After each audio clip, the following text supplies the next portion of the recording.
अगर तुम्हें लगता है कि तुम सोशल मीडिया पर 5000 दोस्तों के साथ कनेक्टेड हो तो तुम दुनिया के सबसे अकेले इंसान हो।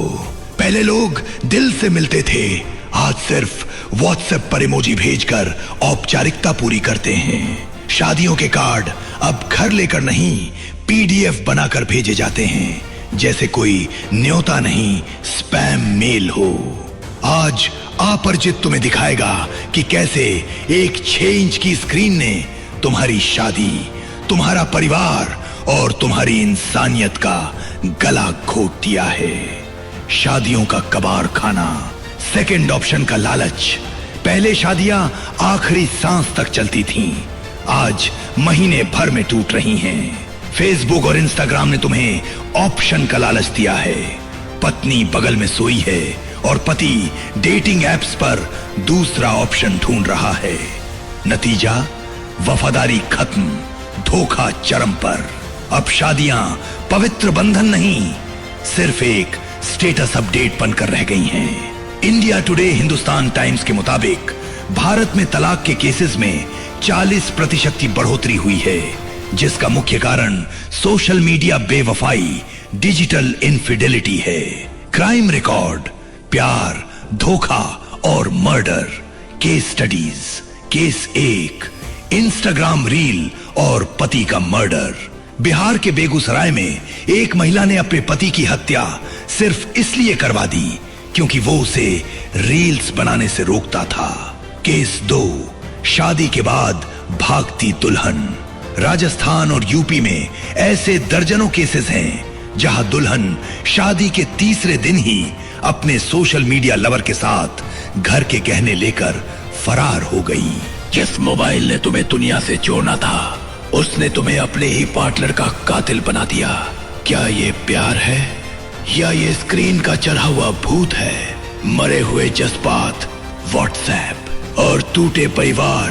पहले लोग मिलकर झगड़ा सुलझाते थे, आज मैसेज पर ब्लॉक कर देते हैं। इमोशंस मर चुके हैं। माँ बीमार है, बेटा बगल के कमरे में बैठकर रील देख रहा है। बहन की शादी है, भाई फोन पर स्टेटस लगा रहा है, लेकिन मेहमानों को पानी पूछने की तमीज नहीं है। शादियों के कार्ड जो पहले घर घर जाकर बांटे जाते थे, उनमें प्यार और सम्मान होता था। आज व्हाट्सएप पर कार्ड भेजना आलस है, सम्मान नहीं। नकली दुनिया, सोशल मीडिया की झूठी फैमिली, घर के माँ बाप को इग्नोर करना और ऑनलाइन अजनबियों को परिवार मानना। तुम्हारे फॉलोअर्स तुम्हारी अर्थी को कंधा नहीं देंगे।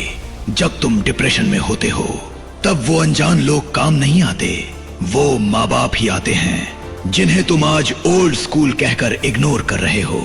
तुमने अपनी असल जिंदगी की शांति को लाइक्स के लिए बेच दिया है।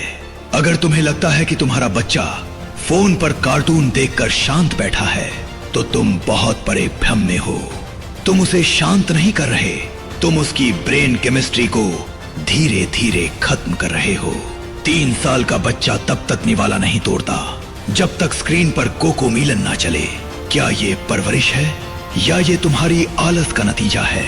आज अपरिचित तुम्हें दिखाएगा कि कैसे ये छोटा सा खिलौना तुम्हारी अगली नस्ल का डिजिटल कत्ल कर रहा है। बच्चे 5 साल के हो जाते हैं लेकिन बोल नहीं पाते। क्यों? क्योंकि उन्हें माँ बाप से इंसानी इंटरेक्शन नहीं बल्कि टैबलेट से ब्लू लाइट मिली है। जेल के कैदी भी दिन में 2 घंटे बाहर धूप ले बिताते हैं, लेकिन तुम्हारे बच्चे वो जेल के कैदियों से भी कम समय बाहर खेल रहे हैं। क्या तुमने अपने घर को ही उनके लिए डिजिटल काल कोठरी बना दिया है? तेजी से बदलते कलर्स, हर 2 सेकंड में सीन चेंज और हाइपर म्यूजिक, ये बच्चे के दिमाग में इतना डोपामिन रिलीज करते हैं कि रियल लाइफ उसे बोरिंग लगने लगती है। जब तुम बच्चे से फोन छीनते हो तो वो दीवार पर सिर मारता है। ये रिएक्शन किसी ड्रग एडिक्ट से कम नहीं है। क्या तुम अपने बच्चे को एक नन्हा नशेरी बना रहे हो? शारीरिक तबाही, मायोपिया और ओबेसिटी, सिर्फ दिमाग नहीं शरीर भी गल रहा है। 2050 तक भारत के आधे बच्चों को चश्मा लग चुका होगा। सूरज की रोशनी की जगह स्क्रीन की लाइट उनकी आंखों को सुखा रही है। फोन से निकलने वाली ब्लू लाइट मेलेटोनिन हार्मोन को रोक देती है। बच्चा सोता नहीं, बस थकावट में आंखें बंद कर लेता है। आज के बच्चे वर्चुअल गेम्स को एक्सरसाइज समझने लगे हैं। ये मोटापा कल को हार्ट अटैक और डायबिटीज का कारण बनेगा। गलती बच्चे की नहीं, तुम्हारी है। खुद को बदलो। अगर तुम खुद फोन लेकर बैठे रहोगे तो बच्चा भी वही करेगा। बच्चे शब्दों से नहीं, एक्शन से सीखते हैं। डाइनिंग टेबल और बेडरूम को फोन फ्री बनाओ। उसे पार्क ले जाओ, मिट्टी में खेलने दो। चश्मे से बचना है तो उसे धूप दिखाओ। मोबाइल को अपनी जिंदगी मत बनाओ, इसे सिर्फ एक जरिया रहने दो। शादियों में खुद जाओ, लोगों के हाथ पकड़ो, आंखों में देख कर बात करो।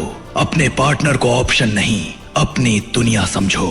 वरना याद रखना, एक दिन तुम भी किसी रील की तरह स्क्रॉल कर दिए जाओगे और किसी को पता भी नहीं चलेगा। सुनो, अगर तुम भी किसी सामाजिक समस्या से परेशान हो, अगर सिस्टम की लापरवाही ने तुम्हारी कमर तोड़ दी है, नीचे कमेंट बॉक्स में अपनी कहानी लिखो, अपनी आवाज उठाओ।